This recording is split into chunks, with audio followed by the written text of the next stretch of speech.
Last time भी academy ही खड़ी हुई थी, हमेशा से अकेडमिक कमेटी के लिए भी मेरा इंटरेस्ट रहा है, तो इस बार भी उसी में हूँ।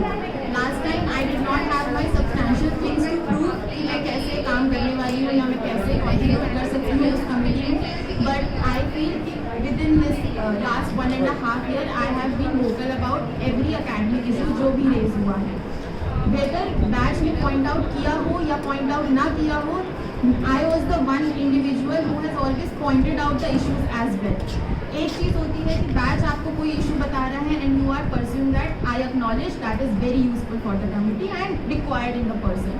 But एक होता है कि आप खुद के इश्यूज भी रेज कर रहे हो जो आपको लगता है कि बैच के बेनिफिट में हो सकता है, even if the batch has not communicated about it या जो भी। तो मुझे लगता है कि वो जो खुद से इश्यूज रेज करने वाली बात है, if I talk about the recent वाला, मैं मानती हूँ कि टाइम टेबल हमारे फेवर में नहीं आया एंड आई एम एक्नॉलेजिंग कि जो भी उसके लिए एफर्ट्स किए गए थे, पर being a non representative, being nearly a class का एक student, even I made the time table and I communicated that to CDC, ठीक है। सो नाउ व्हेनेवर आपके पास कोई पोस्ट मिलती है, इट कम्स विद थोड़े रिसोर्सेज, थोड़े मीन्स, थोड़ी अप्रोच ज़्यादा, तो if I being a non representative वो टाइम टेबल बनाकर अगर CDC को कम्युनिकेट कर सकती हूँ, तो इफ़ प्रोवाइडेड मुझे वो पोस्ट मिलती है, I can do it in a more better way, right. Secondly, if I talk about recent issues, corporate का मुझे नहीं लगता कि कितने लोगों ने इस चीज़ को एक्नॉलेज किया या नहीं, पर कॉर्पोरेट की जो एक मॉड्यूल हमारी बची थी, that is the most substantial module जो एक्चुअल में इंटर्नशिप में काम आती है,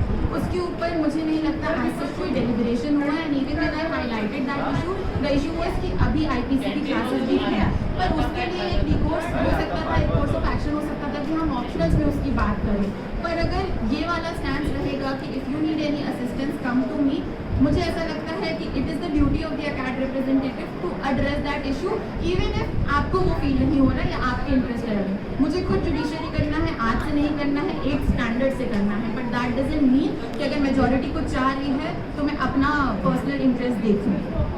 सेकेंडली, कॉर्पोरेट का हो गया।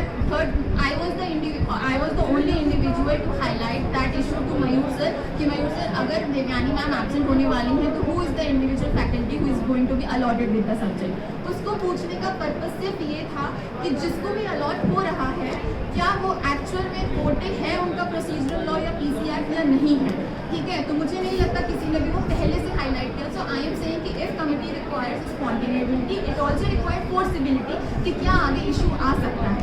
आई was the one to highlight that कि ये इशू आ सकता है कि क्या दिशा मैम को वो जो भी कल उन्होंने खुद एक्सप्लिसिटली बोला कि this is something which is not her fault, तो वो मैंने 4 दिन पहले ही प्रेडिक्ट कर लिया था जब बात आई थी कि फैकल्टी टेम्परली कोई और होने वाला है।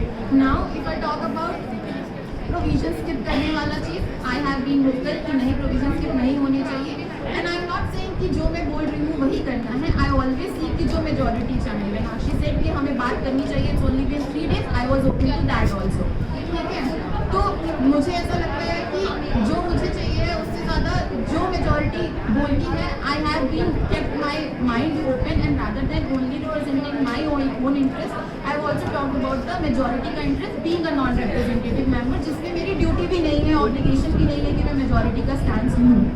Last thing which I will be talking about कि है पास्ट कॉन्ट्रीब्यूशंस थे जिसके बेसिस पे मुझे लगता है कि I deserve a fair chance. It is last year and I feel कि इवन इफ मैंने कमिटी में काम नहीं किया, पर मैंने कमिटी में ना रहकर भी ऐसे ऐसे काम किए हैं जो मुझे लगता है अगर मुझे कमिटी मिलती है तो मैं और अच्छे से कर सकती हूँ। लास्ट चीज़, जो अभी 6 months की पॉलिसी है, people are thinking that it is only under the ambit of internship coordination committee, but I feel it is also about academic committee. Why? Because वो 6 महीने में हम उस पर इवेल्युएट होने वाले हैं। Now if you guys remember, with in the very first semester हमने इंटर्नशिप डायरी हटवाई थी, क्यों? क्योंकि सब्जेक्टिविटी होने वाली थी।